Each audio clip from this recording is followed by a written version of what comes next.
we're partners first, and I'm a caregiver second, and he's a care recipient second. He's not defined by ALS. He's not defined by his cognitive impairment, and I'm not defined by caring for him. And so the most important thing we have to do is nurture our marriage as we would even if we didn't have those other things in our life. And so for us, that means having time for coffee together. There's lots of ways of being intimate.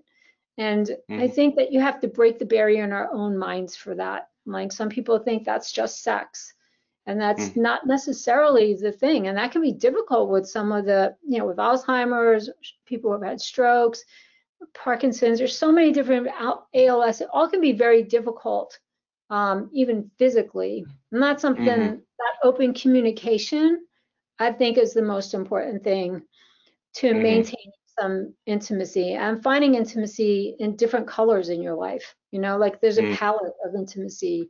Do we have coffee together in the morning? When Tom does respiratory care later in the day, that's basically what we call it. He spends 2 hours in his hospital bed on his breathing machine, and it helps him revive himself for the rest of the evening.